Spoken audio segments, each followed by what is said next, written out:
Hi friends, welcome to Yuga's kitchen. இன்றைக்கி நம்ம கிச்சனில் பார்க்க போகிறது என்னென்னா, ஒரு ஹெல்த்தியான ஒரு நல்ல ஸ்வீட் தான் பார்க்க போகிறோம். அது நல்ல ஸ்வீட் என்னென்னா, வாழை இலையில் அல்வா எப்படி செய்கிறதுன்னு தான் பார்க்க போகிறோம். வாழை இலையில் அல்வா செஞ்சு சாப்பிட்றதுனால உடம்பு நல்லா ஷைனிங்காகவும் க்ளோவிங்காகவும் இருக்கும்.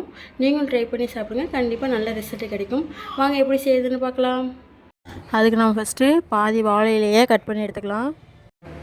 1 கப் கோதுமை மாவு, 1 கப் சர்க்கரை, 1/2 கப் நெய் எடுத்துக்கலாம். 50 கிராம் முந்திரி, 3 ஏலக்காவை பொடி பண்ணி எடுத்துக்கலாம். ஃபஸ்ட்டு வாழை இலையை அரைச்சி ஜூஸ் எடுக்கணும்.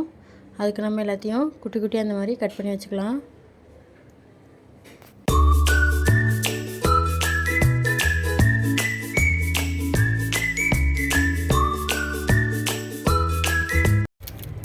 எல்லா இலையும் குட்டி குட்டியாக கட் பண்ணி எடுத்தாச்சு. அடுத்து மிக்ஸி ஜாரில் சேர்த்துடலாம்.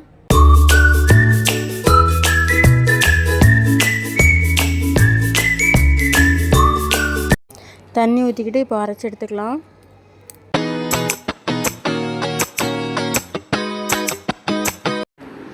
நல்லா அரைச்சாச்சு. இப்போ காட்டன் கிளாத்தில் வடிகட்டி எடுத்துடலாம்.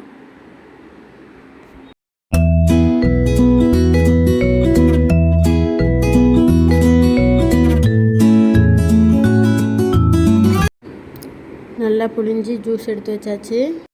அடுத்து எடுத்து வச்சிருந்த கோதுமாவை தண்ணி சேர்த்து கரைச்சி வச்சுக்கலாம்.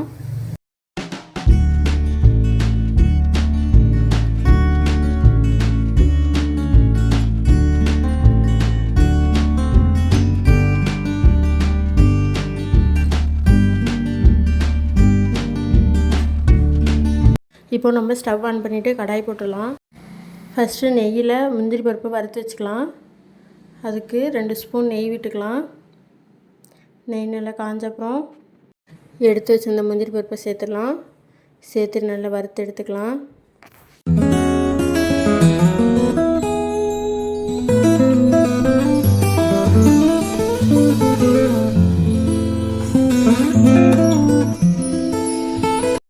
முந்திரி பருப்பு வறுத்து எடுத்துகிட்டு அது கூடவே எடுத்து வச்சுருக்கிற வாழையில ஜூஸை ஆட் பண்ணிவிட்டு நல்லா கலந்து விட்டுடலாம்.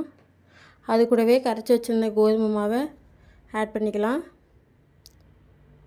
நல்லா கிண்டிகிட்டே இருக்கணும், அப்போ தான் கட்டி விடாமல் இருக்கும்.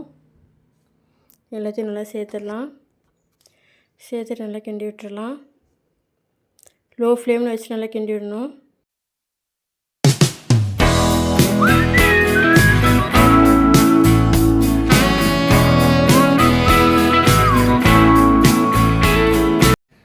நல்லா வெந்து அல்வா பதத்துக்கு வந்துடுச்சு. இப்போது எடுத்து வச்சுருக்கிற 1 கப் சர்க்கரையை சேர்த்துட்டு நல்லா கிண்டி விட்டுடலாம். சர்க்கரை நல்லா கரைஞ்சப்புறம் எடுத்து வச்சுருந்த நெய்யை சேர்த்துடலாம். சேர்த்துட்டு நல்லா கிண்டி விட்டுடலாம். கூடவே ஏலக்காய் பொடி, முந்திரி பருப்பு எல்லாத்தையும் சேர்த்து நல்லா கிண்டி விட்டுடலாம். நல்லா ரெடி ஆயிடுச்சு. வாழை இலை அல்வா ரெடி. நீங்களும் ட்ரை பண்ணி பார்த்துட்டு எப்படி இருக்குன்னு கமெண்ட்டில் சொல்லுங்கள். டாடா, பாய், see you.